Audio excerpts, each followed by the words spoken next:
and relax.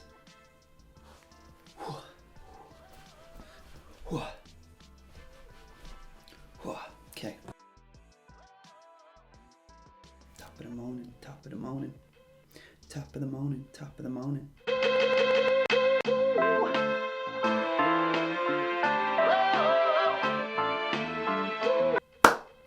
Hi, welcome back to the Caleb Adamo channel. Today we're going to be taking a look at the new Common record, A Beautiful Revolution Part 2. This is a sequel, or kind of second half of a project that Common started back in 2020, so back last year, with A Beautiful Revolution Part 1, and obviously this is the second installment in that. Common is a 49-year-old rapper from Chicago, Illinois. This is, I believe, his 14th studio album. I couldn't find anything on Wikipedia, at least. It said it was his 14th studio album. So what we're going to do is we're going to go through each track one by one. I'm going to give you a quick rundown of my thoughts on it, my opinions on each track. Then I'm going to kind of wrap it up with an overall opinion, and then we're going to finish with a rating and a score, as usual. Okay, so the first track on the album, the intro, called Intro, or in brackets Push Out the Noise, saw a poet by the name of Jessica Care Moore providing a spoken word passage. It was incredibly beautiful. It was just her speaking for the whole time. I've been trying to break down the poem and kind of get my interpretation of the words that are being said, and it seems to be setting up this very much celebration of black culture and needing to fight to keep that culture alive and prospering, and I liked it. I thought it was a very necessary opening for the album. It follows on from the themes of the part 1. If you haven't heard that, go check it out before you listen to this.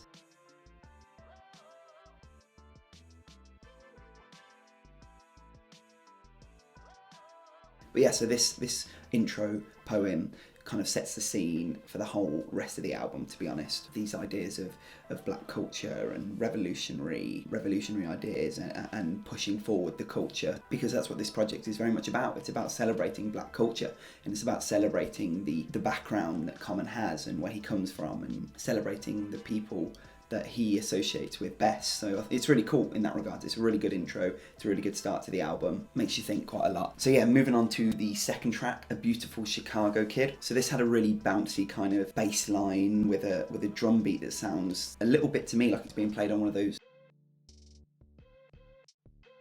to hit, like almost like bongo style, but I think they're actually called djembes, but it sounded like it was being played on something like that, or maybe another form of hand drum. Common discusses on this track basically how he has made his career successfully as a rapper and an artist, and he's trying to inspire others through his success and through the good things that he's done to kind of rise up and take some inspiration from his career, and feeling empowered through that, how he felt empowered through that, and how he wants to help others feel empowered through that. And I thought it was a really interesting track in that regards.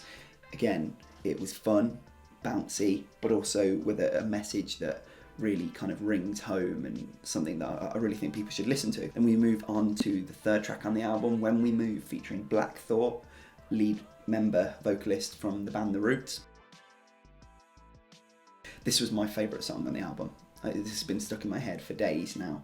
It has two beautiful verses one from Common and one from Black Thought, and they describe basically how they want to inspire a change of perception, and describing how society is very much in need of black people, and how much would be lost without them, and how much culture and vibrancy and energy and life would be lost without black people in society. The chorus from C and Kuti hammers kind of home that point when he repeats the phrase, when we move, the whole world follows in our path. I enjoyed the drums again in this song. I thought they were something that were quite consistent throughout, consistently enjoyable throughout. The drums on all of these tracks, I don't know exactly what instrument is being played to make the sound, but it sounds like some sort of handheld drum. It does sound brilliant again. I also enjoyed the trumpet instrumental breakdown in the bridge section of the track. I thought that added some kind of life and vibrancy to the track. And I thought it was just, this was my favourite track on the album, When We Move. It was very catchy, constantly over the last couple of days. So then moving on to track number 4, Set It Free, featuring PJ. And this is the first appearance from PJ we get on the album, but we hear from them quite a lot as the track list goes on. So this switches the whole vibe of the album so far to a more smooth, kind of relaxed nature, for this song anyway, with an opening vocals from PJ, who handles the chorus and the post-chorus sections. The vocals sound really good. I do like them. On this track, Common seems to be directly talking to a black woman and describing basically how amazing Common thinks they are, but also how they influence the world around them in the right way and in a positive way and in a good way. It's a nice song, and I do enjoy PJ's contribution. Like I said, she does show up a few more times on the track list, so that was another good song, Set It Free. And moving on to track number 5, Majesty, in brackets, Where We're Gonna Take It, featuring PJ. This is a switch back to the more groovy, bouncy, energetic kind of songs that started off the album with some heavy jazz influenced production styles, and the song essentially follows on from the previous track in terms of theme anyway. Kind of describes the love and appreciation he has for this woman who I assume is his partner, Tiffany Haddish, who he has been in a relationship with since 2020, or at least that's what I found online. I don't know a lot about his personal life, it's none of my business, but I assume it's about this woman. Then in his second verse he begins to detail where he thinks the relationship can go in the future, and where he thinks they can take the relationship, and what good it can do for people and what good it can do for them as individuals. I think the flows and the rhyme schemes on the track are really nice, and so far on this album, to this point anyway, up to track 5, I really feel like Common is proving and showing that he can rap really, really well. And even at the age of 49, not that age really matters too much when it comes to rap, but a lot of artists who were big back in today often slip or slide out of their rap ability a little bit more. I mean, I'm not explaining myself very well, but some older artists often fall off. I don't think Common's rapping ability on this project anyway is showing any signs of that, so I think I was really impressed by his ability to hold a flow and hold a verse on this album. So then we go on to number 6, track number 6, Poetry, featuring Marcus King and Isaiah Sharkey.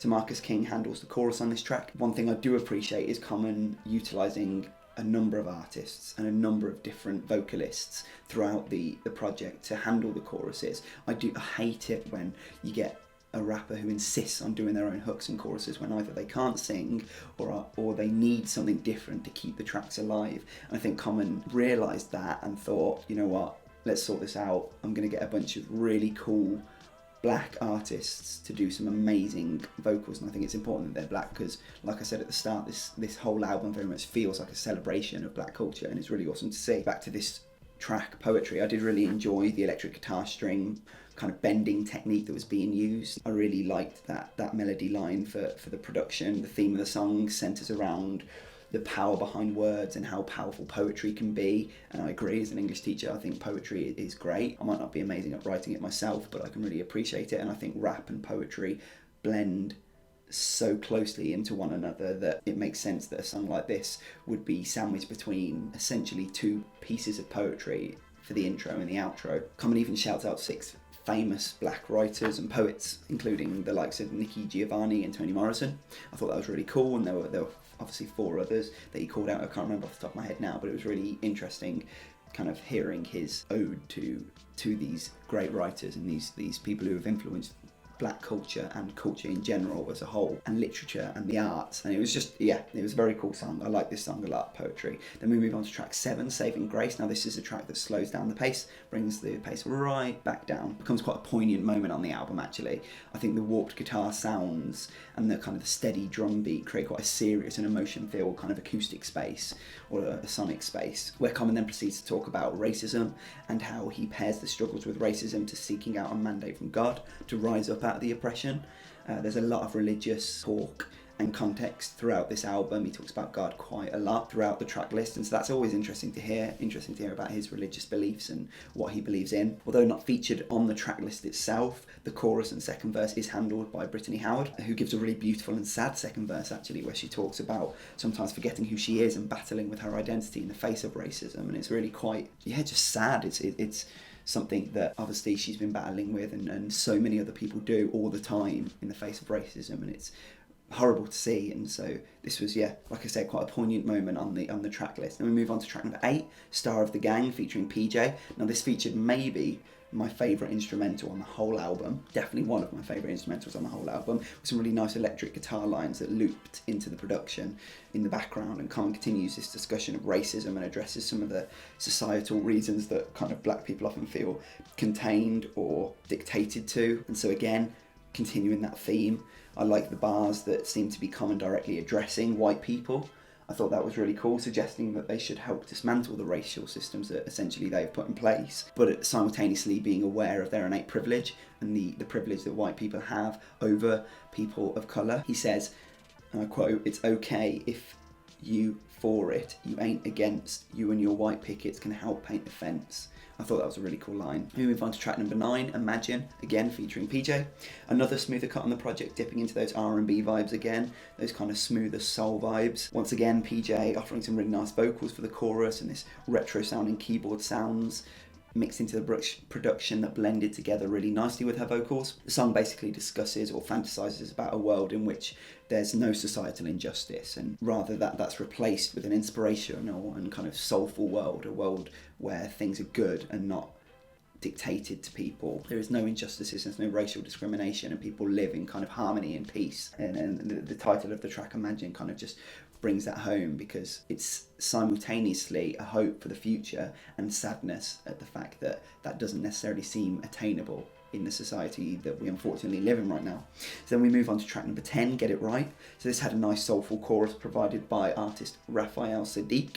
I think I'm pronouncing that correctly. The verses see Common delivering some kind of hopeful lines actually, especially following on from the previous track, Imagine. Some hopeful lines that appear to convey the pride that Common feels when reflecting on the movements being made in society today to build up people of colour and to move away from the prejudicial history that unfortunately still invades people's lives today. There are also some introspective lines about Common wanting to be a better father, a better son and a better grandson within his family, but also possibly I interpreted it as maybe a double meaning, something that he could have been referring to being a better son, father, grandson to black culture and being a student of black culture himself, learning from people and teaching at his age as he's approaching 50.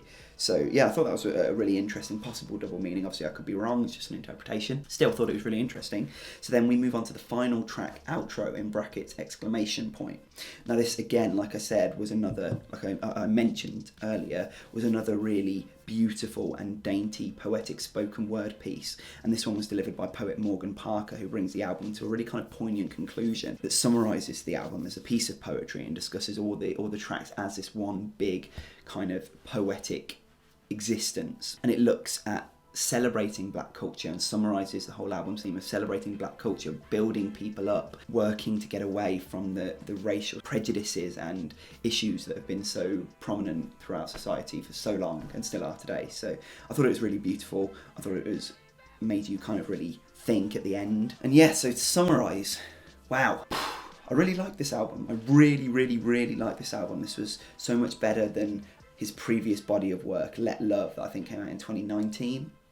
Something like that. I heard it a long time ago and I was quite disappointed by that.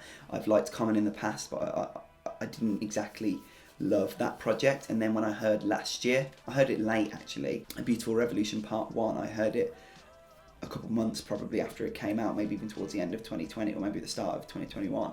And I liked it. I thought it was really good. And then when I heard this album, or this half of the album, I was really, to be honest, just blown away. I thought it was a brilliant project, and I think that it's something that people need to hear. I think that actually, if you haven't heard this album yet, I'd recommend it. I've not heard people talking about it on social media, I've not heard people talking about it on Twitter, and I don't know why, because I think this was a beautiful celebration. I think there were moments of sadness, moments of joy, moments of anger, moments of uprising, revolution. I think there were radical ideas being discussed in the lyrics of these songs. And sure, maybe the production wasn't the most kind of experimental or memorable you will ever hear on a rap album, and maybe some of the songs had, you know, kind of a cohesive feel to them, but maybe they blended together for some people. But I think that's the beauty of it. I think it worked together so well as a whole project that actually this is something you should really, really consider listening to if you haven't already. I was feeling an 8.4 out of 10 on this, and I think that's good. I think that's a very good score. It's not something that everybody's going to find completely enticing or entertaining, but I did. I really liked it, and I thought it was a brilliant album that's probably going to make my end of year lists for sure.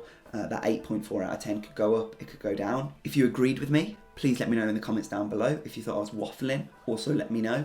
Please hit the like and subscribe if you're new around here. It'd be great to see some new faces. Otherwise, take care. Cheers. The whole world follows in our path, yeah, when we move. The whole world follows in our path. Told you it was catchy. Right, on to injury reserve.